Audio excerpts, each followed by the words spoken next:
कैस्यु पापी क्यों। किसी भी तरह का कोई भी पाप करने वाला हो, यदि उसने आजीवन वृंदावन वास का नियम ले लिया, मैं श्री धाम वृंदावन से अब नहीं जाऊंगा, तो बिना किसी प्रयास के उसे जुगल सरकार के सहचरी भाव पद की प्राप्ति होगी। उसे चाहे निज मंत्र मिला हो या ना मिला हो, बात भी समझ लो।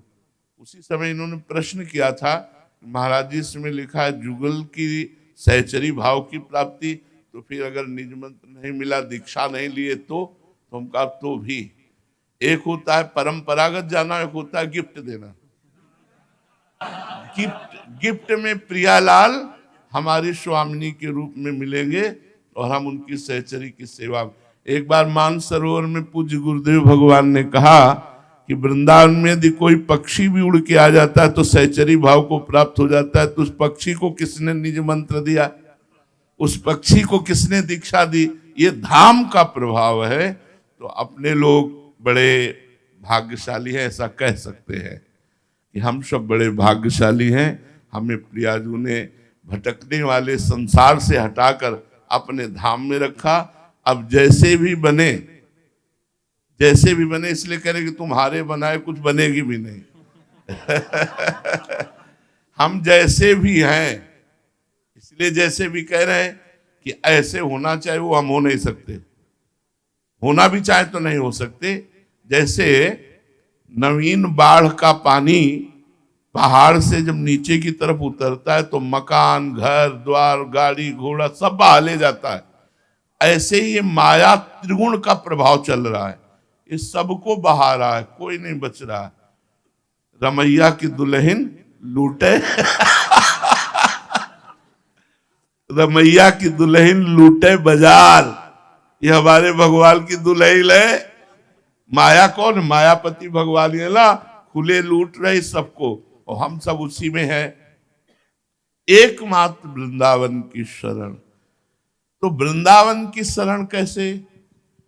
हमें तो आज तक जैसा अनुभव हुआ कि बिना किसी वृंदावन वासी की कृपा के वृंदावन वास हो ही नहीं सकता।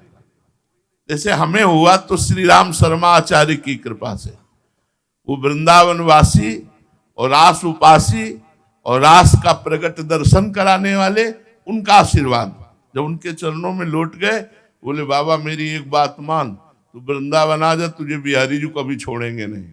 बस वो गुरु मंत्र हमारे जीवन में हमको वृंदावन लाया। और आपको कौन लाया? आप देख ही लो।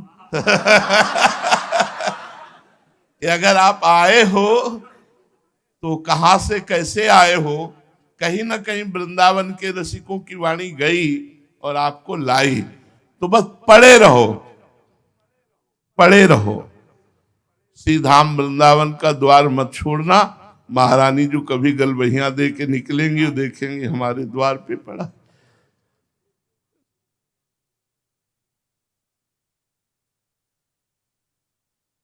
का भरोसा है, साधना का नहीं। हम क्या साधना करें?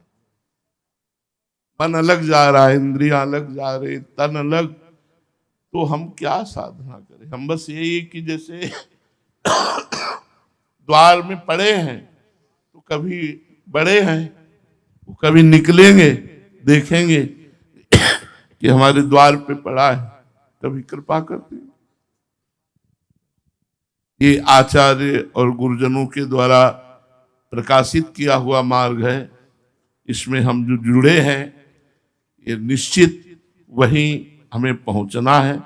बस धैर्य पूर्वक रहें और इधर उधर जो मन की वृत्ति जाती है उसे थोड़ा समेटने की कोशिश करें। कह रहे हैं समेट ले, ऐसा हम नहीं कह रहे, समेटने की कोशिश करें।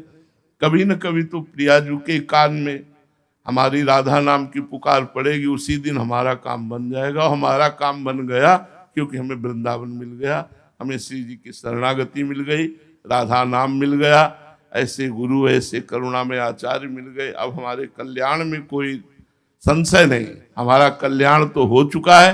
अब हमें श्री जी की सेवा में पहुंचना है।